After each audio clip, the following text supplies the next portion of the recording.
New Bud Light Seltzer Lemonade, packed with lemonade flavor after a lemon of a year. Opponents?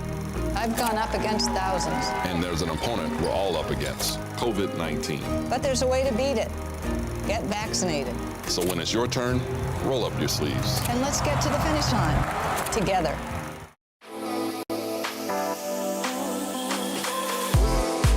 All by Mike Reese. Go ahead, Joe. Hey, Cam, how are you doing?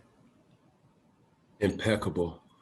Oh, that's a new one. Nice. I just want to talk about your progression over the offseason and having a full offseason program and how much that has helped you coming into this offseason. It's still helping me. It's still helping me. You know, every day is a learning opportunity for me and just the whole quarterback room. And Josh and Bo has been doing a pretty good job with keeping us abreast of, you know, the things that we need, you know, the things that we've already installed and the things that we're going to install. So, you know, it's just about learning as much as possible and not only just doing the things that, you know, you're asked to do, but also, you know, going it a step further to try to, you know, master what is being taught. Thanks, Cam. Next question, Mike Reese, followed by Alan Siegel. Hey, Cam, how much do you like mac and cheese? Mac and cheese, he's pretty cool, man. He's quiet, you know, and I think he's trying to figure everybody out. And, you know, I've been there before. You know, I've been a rookie and I've been a first round pick where it's just like so much is asked about, you know, from you, you know, coming from a situation where, you know, you have a lot of people that are your peers, you know, your same age group. And now, you know, what is Mac, 21, 22? I'm 32, you know, and Hoy's 35, 36, you know, so it's like, it's tough. So he's doing a great job with, you know, being everything as advertised, you know, from the leadership's perspective, you know, he's holding themselves accountable. And that's all you can ask from a young player. Alan Siegel, followed by Mike Giardi. Hi, Cam. How you doing? Sensational. Great. Cam, on the free agency situation this year, Bill uncharacteristically brought in a lot of people. He brought in, obviously, two new tight ends. He brought in wide receivers. At this point, I know it's only on paper and it's just minicamp, et cetera, but what do you see in terms of the potential of this wide receiver core with all the new players that have been brought in? Man, it doesn't matter who is bought in, who is not here. We just got to worry about what's in the locker room right now. And, you know, there's new additions, there's new deductions each and every day in the NFL. So for us, we just got to keep working to try to number one, hold ourselves accountable that it make an impact on this team as much as possible. Next question, Mike Giardi, followed by Dan Roach. Hey, Cam, I know in talking to you last year, especially at the end of the year, you talked about being disappointed with the season. When you went back and did a deep dive on your performance, what did you see? How much of that was mechanical versus how much of that was the situation you were placed in late June, trying to learn a playbook, you know, on the fly?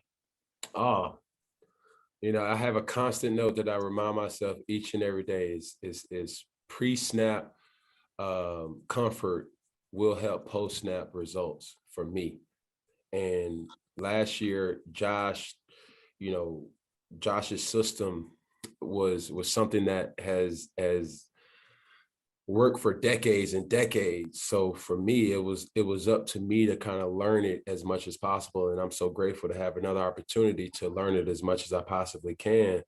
In the latter part of the season, it just caught up to me. You know, I was thinking too much. I was trying to be something, you know, when it wasn't enough hours in a day, you know what I'm saying? And it's not like we wasn't working, you know, Jed at the time, quarterback coach, you know, was putting in hours and hours and, you know, you can't simulate real live bullets. And that's what it came down to. So, yeah, so it wasn't anything as far as mechanics. It was more or less than just overthinking in the comfort level.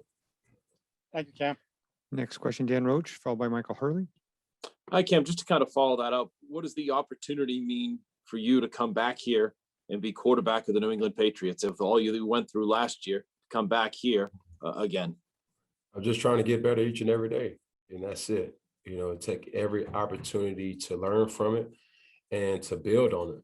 You know, I'll be the first person to tell you, like, there's things that I don't know yet, that I don't have a full grasp at it. And that's why OTAs is important. That's why mini camps is important. That's why training camp is important. Meeting with guys, after practice, meeting with guys, on your days off, and just getting the camaraderie for the understanding part. So we got a lot of new additions. I'm still learning, just like every other quarterback is. I would expect it soon. And we're just all trying to get better. Next question, Michael Hurley, followed by Maury Hirschgordon. Hi, Cam. I heard you say over the offseason that you wanted to drop 20 pounds, I think. I was curious what it was that made you want to do that, where you stand on that, and whether Chad Johnson's suggestion to eat more McDonald's helped out in that endeavor. No, it's summertime. You know what I'm saying? Sun's out, abs out. You know what I'm saying? This winter in Boston, man, put them LBs on, got to cushion up, and I had to drop that. So it wasn't definitely not Ocho versus science kind of algorithm going into place. I'm not lucky enough to eat McDonald's each and every day, and I don't think McDonald's has morphed into a veganized meal outside of French fries. So no go. Next, Maury Hirschgordon, followed by Mark Daniels. Hey, Cam, hope you're doing well. Throughout your career, how would you describe competition, and has your view on competition changed as you've progressed and become a veteran in this league? Absolutely not. As a competitor, I'd be a fool if I didn't think Brian Hoyer wants to be a starter. I'd be a fool not to think if Mac and Cheese didn't want to be a starter. I'd be a fool if Jarrett Stidham didn't want to be a starter. And you'll be a fool not to think that I don't want to be a starter. But those things happen with the comfort of understanding the system. We all know nothing's going to be given to nobody. And it's just that competition each and every day with yourself is going to bring out the best in everybody else. So the better that I am, the better Mac will be. The better Mac is, the better he's going to, make me be. The better, Stiddy is, that's going to make, and the list goes on, especially with Hoyer. Hoyer is a person who sets the tone for that room. He's been here the longest. He has so much a great feel, and we all learn from each other. So the better off everybody is in that room, the better off we will all be. Mark Daniels, followed by Chris Ryan. Hey, Cam, hope all is well. Yesterday when we talked to Jarrett Stidham, he admitted that when the team drafted Mac Jones, it fired him up, and he was just pumped for the competition. Just as a veteran, how did you feel, when the team did select a quarterback in the first round, and just did that change anything at all about, your motivation levels, or, did it fire you up as well? Absolutely not. It didn't make me feel any type of way, because he was the right pick, what I'm saying, in my opinion. And, he was the best player available, and that's what the NFL draft is for. As far as, having any chip on the shoulder, you're stating the obvious. I don't need too much to get myself going, let alone, that happening. And it's no disrespect to Mac. It's no disrespect to, Bill and his decision. I support it 110%, because you still have to do what's right for the organization, for the long haul. So, like I said, I will reiterate, it's like we all have to make each other better, and it starts with ourselves and holding ourselves to a daily standard. And, Josh said it best, this off season is about getting back to a championship standard, and from meeting time to when you check in, when you clock out, understanding what you're supposed to do on top of the other 10 people that you're out there with, and just putting everybody at ease. So, no matter who's out there, we're going to push each other to get better, and that's what we're expected to do. Thank you. I'm going to try to get two more in, Chris Ryan and Nick Coit. Hey, Cam, hope all is well with you. How would you describe your mindset going into this season? I mean, you've mentioned, you feel like you have something to prove, you're ready to compete. How would you describe your overall mindset about playing, but also kind of being a part of New England, part of the Boston culture? I don't understand what you're at. It's a broad question.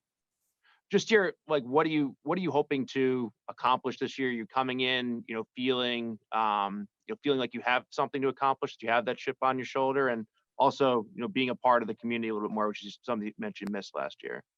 What would make you think I don't have a chip on my shoulder? You usually do. So do you feel like you have something to prove basically going into, this year more so than usual? Double duh. Like, yeah. I mean, it's only 32 guys in the world that could say that they're a starting quarterback in this league. And, I'm not going to get too personal. And I'm not going to get, too, where I have a job and responsibility to myself, to hold myself to a standard that I know I have to play at. And it's going to come with proper preparation. And that's what it's coming down to. It's going to come down to comfort of understanding the system, my faults, my bads. I'm going to get them next time. Those are slowly but surely being flushed out of my vernacular. And just the expectations of getting back to the standard of the Patriot way is important for me to uphold. So yeah, that's the standard. As far as, philanthropic initiatives, I do plan on, doing something. I have to, kind of regroup with my foundation's teams and, find a way how we can make a big impact in the Boston, Foxborough area. And also still being cognizant of the COVID protocols as well. Thanks. Thank you, Cam. My apologies, everyone. We're going to cut that off as I have to Cam do his next obligation. Thank you.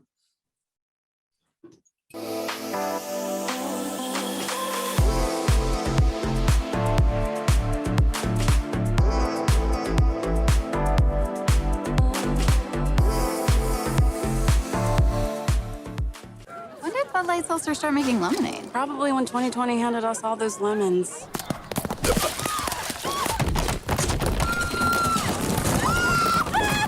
New Bud Light Seltzer Lemonade, packed with lemonade flavor after a lemon of a year. Opponents? I've gone up against thousands. And there's an opponent we're all up against, COVID-19. But there's a way to beat it. Get vaccinated. So when it's your turn, roll up your sleeves. And let's get to the finish line together.